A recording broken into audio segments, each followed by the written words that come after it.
y'all. It is Wednesday, March 27th. Sorry, it took me a few seconds to let my brain click. I am having a morning. It's just me until tomorrow, but I wanted to go ahead and film this video for y'all. And I thought perfect timing because that's why my morning is going so rocky.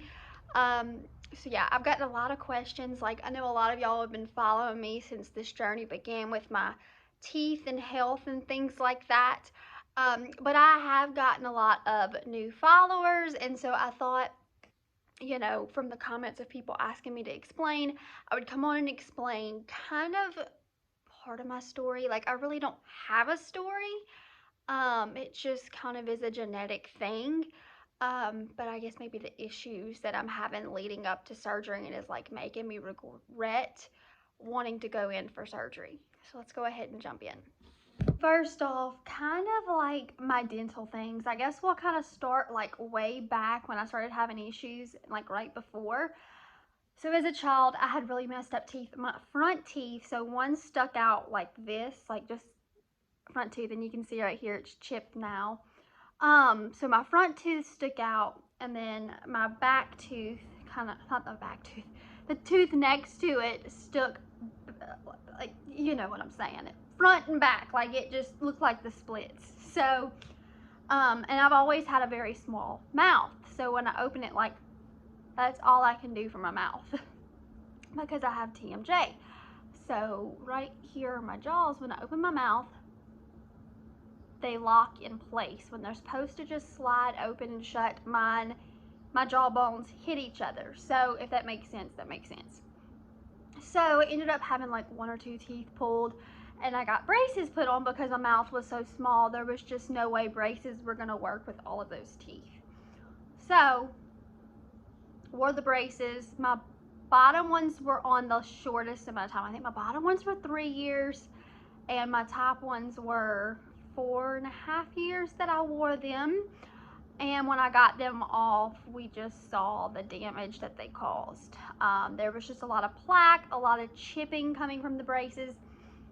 And I guess looking back, it wasn't my decision because I was so young that possibly braces just was not like the best option for me because of my very short roots and my genetic stuff. Like, my grandmother had her teeth all removed by the time she was 30. My dad, same thing for him. So they both of them have false teeth, so it's kind of genetic on both sides. My mom's mom and then my dad. So it's kind of like my grandpa also has false teeth. They've all gotten them at a very young age. So I knew it was going to hit me eventually. I had a dentist tell me when I had my braces removed, he said, she is going to need false teeth by the time she's 26, 27 years old. And so I've known this for years, that this was coming. Kind of a mix of the, you know, kind of like a mix of the braces for so long, and then just the horrible teeth before braces, and then all the genetic stuff kind of mixed in played a big part into the things that are happening with my teeth. And then I had 2 children, which I've been pregnant multiple times. I've just had a few miscarriages. So, you know, it takes a lot of calcium from you. Then I'm lactose intolerant, so that plays a big part in it as well. And then just having such a small mouth, it's kind of hard. I floss, but it's very hard to floss with having teeth that are so put together, like so tightly crammed together. It's very hard to get in those spots that you really need to get. So I think a combination of all that, and I think the worst was probably having kids, which I love my kids. I do not regret them, but pregnancy is so hard on the body. And when I was pregnant both times, I had teeth that would just chip like from nowhere. So, and at this point, I'm kind of to the point to like where I could eat a peanut butter and jelly and my back tooth literally fell out. Like, that's literally how my back tooth fell out. And so they're just so brittle that it's time just to get them taken care of. Now leading up to like surgery, like I am just to this point. So I went for my first appointment in December. I can't remember the day, but it was like early December that I went. And you know, I saw the dentist, the surgeon, the resident surgeon that was supposed to do it, because I'm going to a a resident hospital, and I was like, this is gonna be great. You know, both of my kids, well, my oldest son, it's high risk with both of them, but my oldest son, I had a high risk doctor from that hospital that was amazing that delivered my son. He was an OB. And so I absolutely, my heart is there for residents. And as long as they have an attending doctor that knows what they're doing and is helping them learn, like, I'm all for it, you know, as long as it's not risking my health. And so I had such a good experience with resident doctors that going into this surgery was a lot cheaper as well. So it was like the perfect match. Like, I love working with residents. Like, I feel like they can be the best people ever because they really want to learn and get their degree, and then you kind of get a little cut out of it because it's a little bit cheaper. So I go in, I see her, and y'all, it was awful. I was like, I felt like my opinion on residents changed after that, and it didn't, but like temporarily, like it still kind of bothers me. I went in there and she's like, I can save some of your teeth and this and that. And I was like, look, I've had like 5 opinions. There are no saving my teeth. And then she was like, well, you've got to gain weight or you can't have surgery because you're going to end up in the ICU. And I'm like, holy crap, you know, like this woman is like terrified to touch my mouth. And I was just not confident going into surgery with someone that was so terrified that I was going to die. Like, I want somebody that's going to go in there confident, not scared of a horrible outcome. After that, I called like the main office once I made it home. Or I think we were on our way home.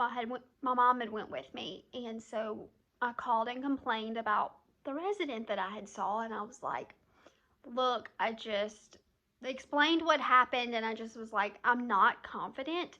I would love to see a different resident with a doctor. I'm not happy, and I'm not going to go into a surgery that I'm not confident that she's confident in. And so it felt like they kind of understood. And so my next appointment was coming up in April, which is in like a few days now. And it was actually scheduled for April 26th was the original like appointment date. So I was supposed to go on April 26th to do impressions for my new teeth. So when I go home, I'll have my teeth. I just won't be able to wear them 100% right away. And then my surgery was scheduled for May 10th, which I ended up having to push that off because May 10th is Cooper's birthday, and I just was not doing that. And so, yeah, it's all messed up, y'all. Like, I get a text this morning saying that I have to be there April 3rd when originally I was told April 26th. So I'm like, okay, why am I coming up here just because all I have left to do is impressions and meet a different surgeon, you know, and make sure I'm happy with them. So I was like, why do I have both of these appointments when I'm supposed to be able to do all that at one time? Well, turns out I have to see a denture specialist for April 3rd. And then they had my surgery booked for April 26th, and I'm like, hold up, this isn't happening. I'm not having surgery. I haven't even met a surgeon that I'm 100% competent with. So that's kind of what's going on at this point. I think the way I'm going to take it, like, I think I'm going to go. I was up for a little while. I was like, I'm just done. I'm not going to go. I'm just going to deal with this and deal with the pain, you know. But I think I'm going to go on April 3rd and see if I can get to the bottom of these problems because they are 2 hours for me. So when I go for an appointment, it'd just be best to handle everything.